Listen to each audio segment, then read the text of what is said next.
السلام علیکم ورحمۃ اللہ وبرکاتہ۔ اعوذ باللہ من الشیطان الرجیم، بسم اللہ الرحمن الرحیم۔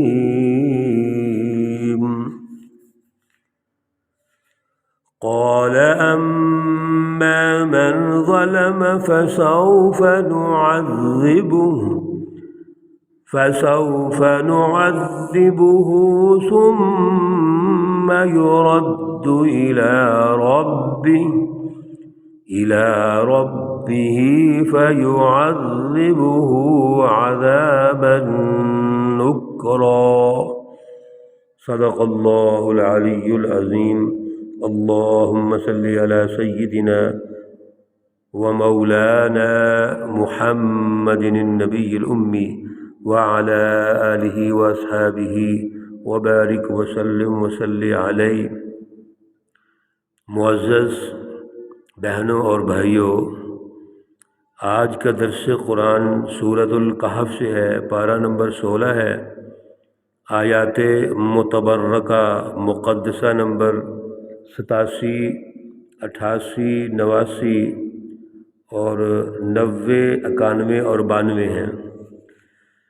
اللہ رب العزت سے گزارش ہے، التجا ہے، اللہ رب العزت ان آیات کا شعور، فہم اور اعلیٰ نظریہ عطا فرمائیں اور عمل کی توفیق اور صلاحیت عطا فرمائیں۔ گزشتہ درس میں ذی القرنین کے بارے میں ہم نے ہلکی سی تصویر کشی کی تھی، ہلکا سا جو مطالعہ ہے وہ پیش کیا تھا، اور وہاں پہ دو باتیں ہم نے نمایاں کی تھیں کہ یہ اللہ کے نبی ہیں اور اللہ رب العزت نے ان کو زمین پر حکومت دی، طاقت دی، اختیارات دیے، وسائل دیے اور آگے بڑھنے کا سامان دیا، اور انہوں نے آگے بڑھ کر دنیا کے جتنے بھی کونے ہیں، مشرق، مغرب، شمال تک رسائی حاصل کی ہے۔ تو مغرب کی طرف وہ گئے اور اس کا کل ذکر ہوا تھا، اور وہاں پر اور انہوں نے جو قوم دیکھی، اور ان کے علاوہ بھی جس علاقے میں یہ گئے ہیں، انہوں نے اپنا جو مشن ہے وہ اللہ رب العزت کی بالادستی کو قائم رکھا، عدل کا نظام قائم کیا۔ چنانچہ آیت مقدسہ نمبر 87 میں بھی اسی کی طرف اشارہ ہے، قال اما من ظلم فسوف نعذبہ، جو ظالم ہیں، ظلم قائم کرتے ہیں، ہم ان کو سزا دیں گے۔ مطلب یہ ہے کہ ان کے ظلم کو ختم کریں گے، ظلم نہیں ہونے دیں گے۔ یہاں سے یہ بھی پتہ چل گیا تاریخ انبیاء میں پہلے جو ادوار ہیں اس دور میں بھی اللہ رب العزت کا جو مشن تھا، ہدف ہوتا تھا، انبیاء کی بعثت کا، وہ حکومت کا قیام ہوتا تھا، سیاسی نظام کا قیام مقصد ہوتا تھا۔ چنانچہ تحریک حنیفی میں بھی حضرت ابراہیم علیہ السلام کا جو مقابلہ ہے وہ بھی وقت کے ظالم نمرود کے ساتھ ہے۔ پھر اگلے دور میں آپ کے جو جانشین بنتے ہیں اور جنہوں نے قومی نظام قائم کیے، موسیٰ علیہ السلام، ان کا مقابلہ وقت کے فرعون سے ہے۔ اور بین الاقوامی سطح پر جو دنیا کا روابط کا نظام قائم کیا پیارے رسول اکرم صلی اللہ علیہ وسلم نے، تو ان کا جو ہدف ہے وہ بھی سیاسی نظام کی تشکیل ہے۔ وقت کا جو ظالم ابو جہل ہے، جو اس وقت کا فرعون تھا، حضور نے فرمایا فرعون ہذہ امہ ابو جہل، آپ نے ابو جہل کا مقابلہ کیا ہے۔ نہ صرف ابو جہل کا قومی سطح پر مقابلہ کیا، اس کو شکست دی، بلکہ بین الاقوامی سطح پر جو اقوام کے درمیان رابطے کا سسٹم قائم کرنا ہے اور ظلم کو ختم کرنا ہے، تو آپ نے کیسر و کسریٰ کو خطوط لکھے، ان کے مقابلے کا آغاز کیا جو خلفائے راشدین میں تکمیل پذیر ہوتا ہے۔ تو ہمیں یہ بات سمجھ لینی چاہیے، اللہ رب العزت کے ان تمام انبیاء کی بعثت کا ہدف سیاسی غلبہ ہے، اللہ کا سیاسی غلبہ ہے۔ جس کو دوسرے لفظوں میں ہم توحید کی رٹ کہتے ہیں، توحید کے نظام کا غلبہ ہے۔ اور اسی توحید کی رٹ کے قیام سے ہی انسانوں میں دو نتائج پیدا ہوتے ہیں۔ ایک اللہ سے محبت، اللہ سے تعلق، اللہ کی رضا حاصل کرتے ہیں، اللہ کا خوف پیدا ہوتا ہے۔ دوسرا، جب عدل کا نظام ہوتا ہے تو انسانیت خوشحال ہوتی ہے، انسانیت میں آزادی پیدا ہوتی ہے، غلامی کی تمام شکلوں سے نکل کر وہ اللہ کے غلام بن جاتے ہیں، ان میں شعور پیدا ہوتا ہے، اعلیٰ نظریہ پیدا ہوتا ہے، وہ اللہ کی پہچان پیدا کرتے ہیں، وہ آزاد ہو جاتے ہیں، ہر قسم کی غلامی اور شکنجوں سے آزاد ہو جاتے ہیں۔ تو یہاں پہ بھی ذوالقرنین یہ کہہ رہے ہیں فَسَوْفَ نُعَذِّبُهُ ثُمَّ يُرَدُّ إِلَىٰ رَبِّهِ، پھر وہ رب کی طرف جائیں گے فَيُعَذِّبُهُ عَذَابًا نُكْرًا، اور ان کو جو عذاب ملے گا وہ بھی بڑا سخت ملے گا۔ تو پہلے دنیا میں عذاب کیا ہے؟ ان کو شکست دینی ہے، مغلوب کرنا ہے، ان پہ فتح حاصل کرنی ہے، ان ظالموں پہ۔ اور آخرت کا عذاب کیا ہے؟ اللہ ان سے جواب طلبی کریں گے، باز پرس کریں گے۔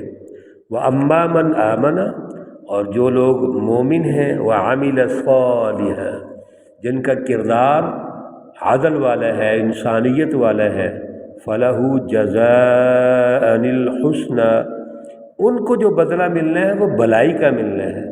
وَسَنَقُولُ لَهُ مِنْ أَمْرِنَا يُسْرًا، اور ہم ان کے لیے کہیں گے، حکم دیں گے کہ ان کے معاملات میں آسانی پیدا ہو۔ دیکھیے، جب نظام ظلم ہوتا ہے تو ترتیب یہ ہے کہ پہلے دنیا میں ان کو شکست ہوتی ہے، ظلم ختم ہوتا ہے، ان کو عذاب ملتا ہے دنیا کا، اور دنیا میں ان کے لیے عذاب یہی ہے کہ ان سے اقتدار حاصل کر کے، اختیارات حاصل کر کے ان کو مغلوب کر دیا جاتا ہے، اور پھر اللہ ان سے بدلہ لیں گے۔ تو یہ ترتیب ہے ظالموں کے لیے۔ لیکن ایمان والوں پہ ذرا غور کیجیے آپ، اللہ رب العزت فرماتے ہیں جن کا اعلیٰ نظریہ ہے اور پھر اس پر ان کا عمل ہے، باقاعدہ ان کا کردار ہے کہ انہوں نے عدل کے نظام قائم کیے، جد و جہد کی، ان کو اللہ تعالیٰ بدلہ دیتے ہیں اچھا۔ اور حکومت بعد میں بدلہ دیتی ہے، وہ کیا ہے؟ وہ یہ ہے کہ ان کے لیے آسانیاں پیدا کرے گی۔ تو یہ ایک ترتیب ہے۔ دنیا میں ظالموں کے لیے وقت کا جو حزب اللہ ہے، اللہ کی سچی جماعت ہے، وہ ان کو سزا دے گی اور آخرت میں بڑی سزا ہوگی۔ اور ایمان والوں کے لیے، اعلیٰ عمل و کردار والوں کے لیے پہلے اللہ بدلہ دیں گے، بڑا اونچا بدلہ ہے وہ۔ اور جو حکومت ہے ان کے لیے کیا کر سکتی ہے؟ آسانیاں پیدا کرے گی۔ آسانیاں یہی ہیں کہ وہ من حیث القوم اور من حیث الانسان، انسانیت کی بنیاد پر وہ سارے انسانوں کے لیے ایک ایسا سسٹم تشکیل دیں گے جن کے لیے آسانیاں پیدا ہوں گی۔ ثم اتبع سببا، پھر ذوالقرنین کو ہم نے اور اسباب دے دیے، یعنی پہلے اسباب کے تحت انہوں نے مغرب تک رسائی حاصل کی، تمام اقوام پہ غلبہ کیا، عدل کا نظام قائم کیا۔ پھر ان کو اور مسائل جب ملے تو وہ مشرق کی طرف چل پڑے، حتی اذا بلغ مطلع الشمس، یہاں تک کہ وہ پہنچ گئے سورج کے نکلنے کی جگہ پر۔ وجدہا، آپ نے وہاں پایا، تطلع علی قوم، وہ ایک ایسی قوم پر سورج نکلتا ہے، لم نجعل لہم من دونہا سترا، کہ ان کے درمیان اور سورج کے درمیان کوئی پردہ نہیں ہے۔ اس سے کیا مراد ہے کہ جب سورج نکلتا ہے تو سورج جیسے آگے سمندر ہے، پانی ہے، سورج نکلا جیسے سورج پانی سے نکل رہا ہے، اور آگے کوئی گھر نہیں، عمارت نہیں، درخت نہیں، پہاڑ نہیں، بلکہ خیموں کی بستی ہے، خیمہ بستی، اور وہ سورج ان کے اوپر طلوع ہو رہا ہے۔ یہ ہے کہ درمیان میں کوئی ایسا ذریعہ نہیں ہے جس سے کوئی ان کو سایہ مل سکے۔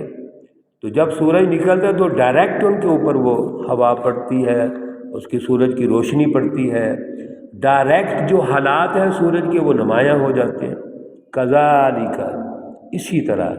اسی طرح سے مراد یعنی پہلے جیسے اللہ رب العزت نے ارشاد فرمایا تھا کہ وہ آخری کنارے تک پہنچے اور سورج غروب ہو گیا تو انہوں نے دیکھ لیا آخری کنارہ، اور اسی طرح اب انہوں نے جو سورج کے طلوع ہونے کی جگہ کو دیکھا تو یہ آخری کنارہ ہے، آگے دریا ہے، پانی ہے، سمندر ہے، پانی ہی پانی ہر طرف موجود ہے۔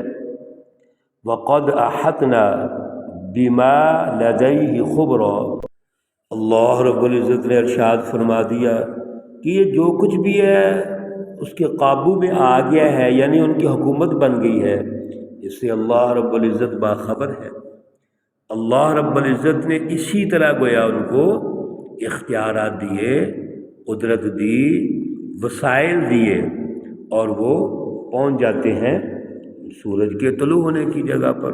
ثم اتبع سببا، پھر اللہ رب العزت نے اور ان کو اسباب دے دیے اور وسائل دے دیے۔ آج کے اس درس میں بھی ہم نے جو نقطہ سمجھنا ہے وہ یہ ہے کہ اگر مغرب کی سمت پہ آپ جاتے ہیں، سورج غروب ہونے کی جگہ تک پہنچتے ہیں، اللہ کی طرف سے ہے۔ تمام قدرتیں، تمام وسائل اللہ کی طرف سے ہے۔ اور اگر آپ مشرق کی طرف جاتے ہیں، سورج طلوع ہونے کی جگہ تک پہنچتے ہیں اور آخری کنارے تک پہنچتے ہیں، تو اللہ فرما رہے ہیں کہ یہ بھی ہم نے ان کو دیا ہے سب کچھ، یہ قدرت، یہ اختیارات، یہ وسائل، یہ اسباب ہم نے دیے۔ اور پھر جب وہاں پہ پہنچتے ہیں تو اب یہ کونا بھی دیکھ لیا، کنارہ انہوں نے دیکھ لیا ہے، اب یہ دونوں کنارے مکمل ہو گئے ہیں، تو ثم اتبع سببا، ہم نے ان کو اور وسائل دے دیے اور اسباب دے دیے۔ گویا اللہ رب العزت اب ان کو ایک تیسری سمت کی طرف چلانا چاہ رہے ہیں۔ تو یہ بین الاقوام، قوموں کے مابین جو روابط کا نظام ہے، اور اسی طریقے سے جستجو کے ذریعے، کوشش کے ذریعے قوموں کو دریافت کرنا، ظاہر ہے اس وقت جتنی اقوام موجود ہیں اس وقت کے حالات کے مطابق ان کو دریافت کیا جاتا ہے، اور ذوالقرنین وہاں تک پہنچتے ہیں انشاءاللہ العزیز۔ مزید جب ان کو اللہ نے وسائل دیے، مزید اللہ نے ان کو اسباب دیے، تو وہ ایک دوسرا رخ کرتے ہیں، بلکہ تیسرا رخ کرتے ہیں، جس پر انشاءاللہ کل بات چیت کریں گے۔ اللہ رب العزت ہمیں ان آیات کا فہم اور شعور عطا فرمائے۔ اس رہنمائی کے نتیجے میں ہمیں وہ تربیت فرمائیں جس کی آج کے دور میں بھی ضرورت ہے، دور حاضر میں اس تربیت کو حاصل کر کے ہم آگے بڑھ سکتے ہیں۔ اللہ رب العزت تمام مرحومین و مرحومات کو جنت الفردوس میں اعلیٰ مقام عطا فرمائے، ان کی برزخ قبر کی زندگی میں آسانیاں پیدا فرمائیں۔ اللہ رب العزت تمام بیماروں کو شفائے کاملہ عاجلہ مستمرہ عطا فرمائے۔ ربنا تقبل منا انك انت السميع العليم وتب علينا انك انت التواب الرحيم، وصلى الله تعالى على النبي الأمي محمد وعلى آله وأصحابه أجمعين برحمتك يا أرحم الراحمين۔ السلام عليكم ورحمة الله وبركاته۔